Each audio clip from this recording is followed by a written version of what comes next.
Good morning students. मैं अंजलि गुप्ता आज आपको क्लास 4th में चैप्टर नंबर 1 पढ़ाने जा रही हूँ। बेटा, मन के भोले भाले बादल। इसमें आपको बादलों के विषय में बताया गया है, जो उनके अलग अलग रूप, रंग, आकार जो ले लेते हैं हमारे बादल, उनके बारे में आपको कवि ने अपनी कविता के माध्यम से बताया है।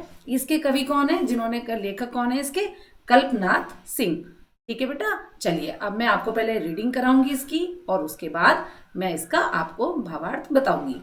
झब्बर झब्बर बालों वाले, गुब्बारे से गालों वाले, लगे दौड़ने आसमान में, झूम झूम कर काले बादल।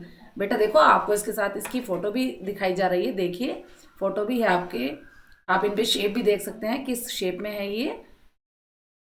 कुछ जोकर से तोंद फुलाए, कुछ हाथी से सूंड उठाए, कुछ ऊंटों से कुबड़ वाले, कुछ परियों से पंख लगाए। देखिए, आपको अलग अलग शेप दिख रही होगी। देखिए, कैमल की है, ये एलिफेंट की है, ये जोकर की है ना।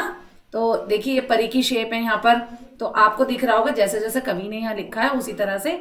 आपस में टकराते रह रहे शेरों से मतवाले बादल, कुछ तो लगते हैं तूफानी, कुछ रह रह करते शैतानी, कुछ अपने थैलों से चुपके झरझर झरझर बरसाते पानी, नहीं किसी की सुनते कुछ भी, ढोलक ढोल बजाते बादल।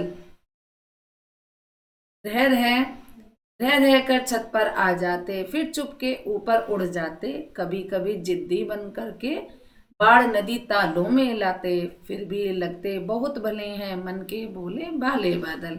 और इसके कवि कौन है? कल्पनाथ सिंह। चलिए अब मैं इसका आपको भावार्थ बता देती हूँ। झब्बर झब्बर बालों वाले, मतलब झब्बर झब्बर माने क्या है? बड़े, और जो इसका मतलब है बड़े और फुलावदार, बड़े बड़े बाल, बहुत, जो देखने में बहुत ही घुंघराले से और फुलावदार होते हैं। जो झब्बर झब्बर मतलब जैसे आपने भालू के या रीछ के बाल देखे ना, ऐसे बालों वाले, गुब्बारे से गालों वाले, मतलब मोटे मोटे गाल, लगे दौड़ने आसमान में। कौन दौड़ने लगे आसमान में? बादल। झूम झूम कर काले बादल आ रहे हैं बारिश के लिए, तो वो अपनी अलग अलग अलग अलग क्या बना रहे हैं?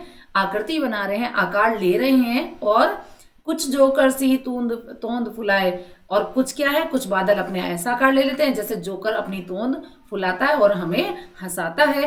कुछ हाथी सी सूंड उठाए, कुछ, ये देखो हाथी है ना, ऐसा लग रहा है जैसे हाथी की सूंड बन गई है और हमारी तरफ देख रहे हैं वो। कुछ ऊंटों से कोबड़ वाले, देखिए जो ऊंट है उसका कोबड़ कितना ऊंचा होता है ना। कुछ परियों से पंख लगा, और कुछ क्या है, परियों, ऐसा लगता है जैसे परी की आकृति बन गई है और परी उड़कर आ रही है। आपस में टकराते रह रहे, और क्या है, ये जो आकृतियां हैं वो क्या आपस में मिल रही हैं, टकरा रही हैं, शेरों से मतवाले बादल, और बिल्कुल निर्भय होकर वो आपस में टकरा रही हैं। मतवाले, इसका मतलब होता है जो शांत ना हो। मतवाले मीन्स जो शांत ना हो, जो शांत ना हो, बहुत ही शरारती, जिद्दी। कुछ तो लगते हैं तूफानी, कुछ रह रह करते शैतानी, और कुछ तो इतने तूफानी लगते हैं कि बस पता नहीं आज क्या कर देंगे ये। और कुछ रह रह करते शैतानी, और कुछ बादल ऐसे होते हैं, आते हैं जाते हैं, वो अपनी शैतानी में ही लगे रहते हैं, शरारत करते रहते हैं वो।